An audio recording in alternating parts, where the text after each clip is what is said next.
guys, welcome to my channel. If you're new, I'm Kay, and on this channel I talk about my journey to financial independence. And on this journey, it's all about getting back on track with my pension. And in order for me to do that, I'm pursuing various business ventures.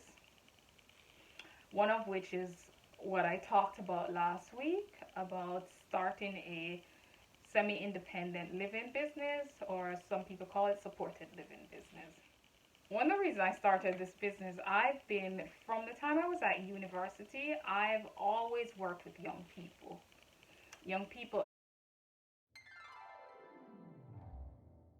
from underprivileged background. And I just always thought that if they got the right support or people behind them, they would be able to do far more than they actually thought they were capable of doing. But also the mere fact that, you know what, sometimes some people need to be taken out of their environment or be exposed to something different. And maybe even if they're not taken away from their environment, if you can introduce new things into their space that they're currently in, such as new way of thinking about education, just new ideas, new things for them to aspire to. And if they've not been around those things, then they will. It's like exposing people to different things so that they can, have the knowledge they need, the support they need to, you know, overcome the odds and become the best version of themselves, do things that they never dreamed they could do, have new dreams and aspiration for their own life despite their experience. Some of you might have come across it, people who were like, they were able to overcome the odds. And we all would have come across somebody, whether or not it's through TV or, family friend or somebody else that know.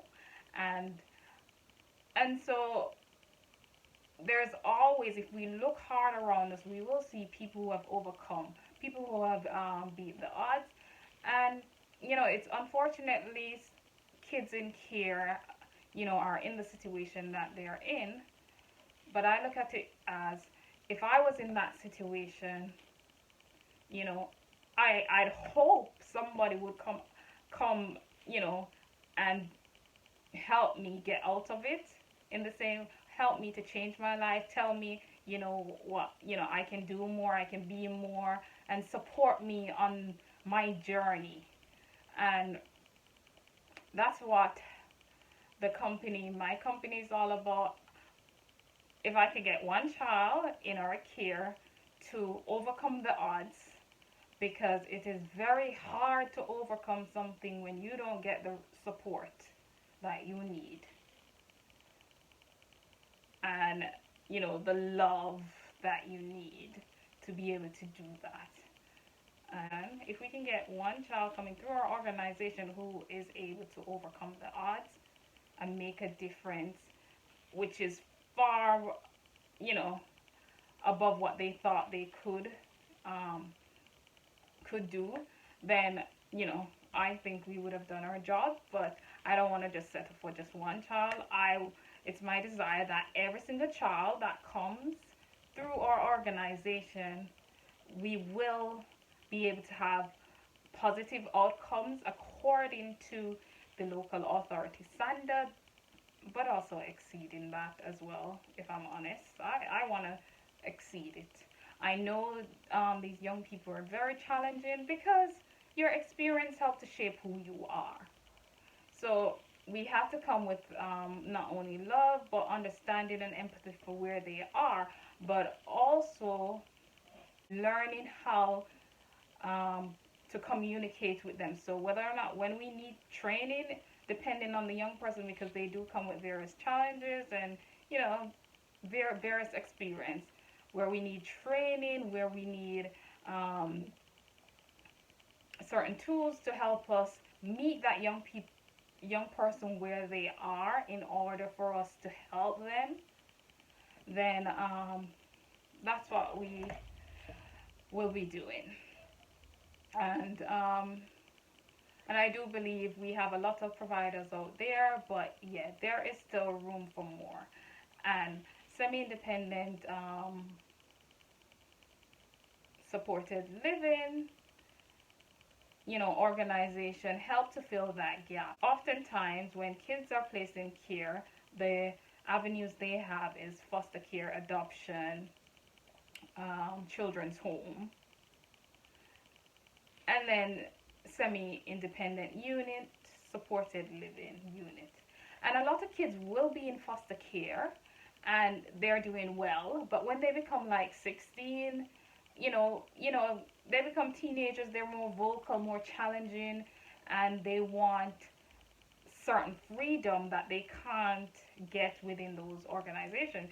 They want to live independently, right? And so that's where semi-independent living providers and supported living providers come in play, because we take young people between the ages of 16 and possibly 21 and maybe a bit older, up to 25, if they've been, depending on how long they've been in care, and we work with them, you know, to meet various needs, educational, get them in training, if there's emotional need, if they've had, certain exploitation, certain risks with the justice system and so forth. Just help them with, support them in the various areas that they need support in order for, you know, them to be able to, as I said, integrate back into the community and live a normal, productive life with possibilities.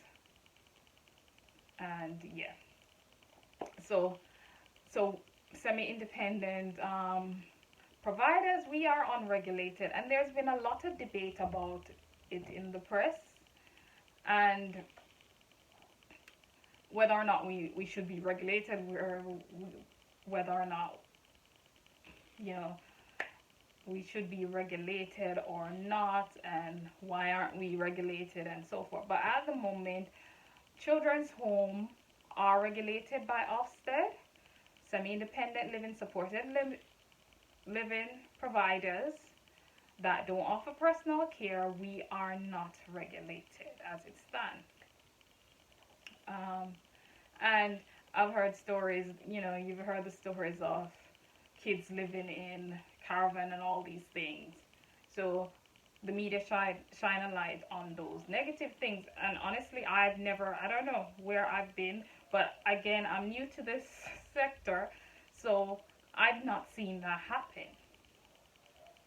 What I do see is that funding for this sort of organization, the sort of funding that they're giving for each young person who have complex situation, behavior, I do believe sometimes aren't enough to meet their needs because of the staffing requirements. So for this business, your staffing requirement can be very high.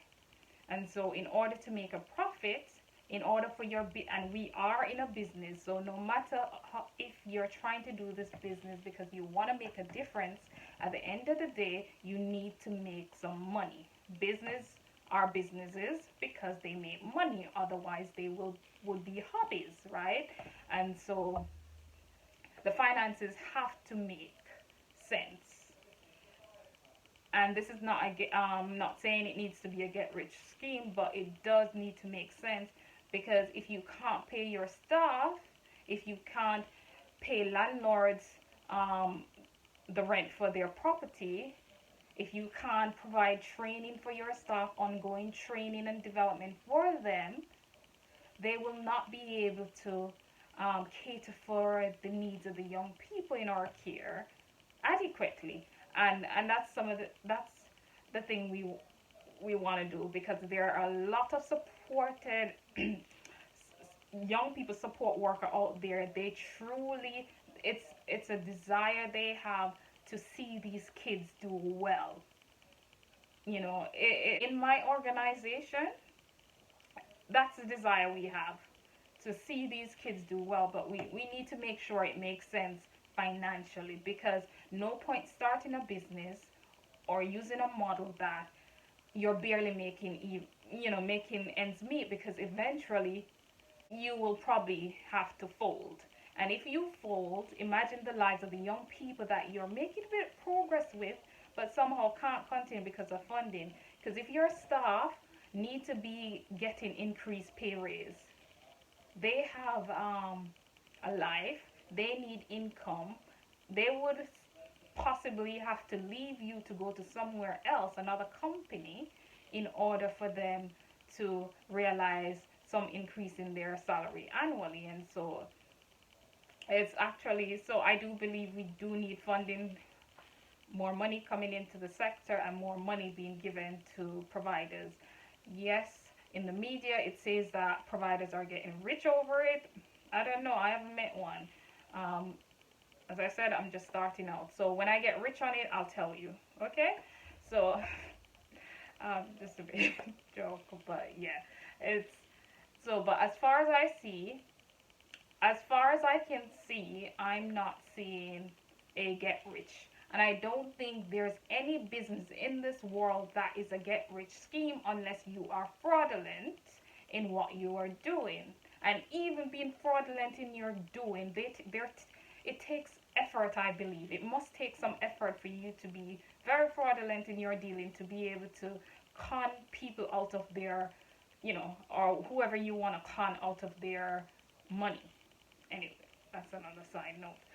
But everything in life, it requires effort. There's nothing, you could get the blueprint written out for you, but then you have to take it, you have to read it, you have to interpret it in a way, and then implement it in a way that will help your business meet its objective.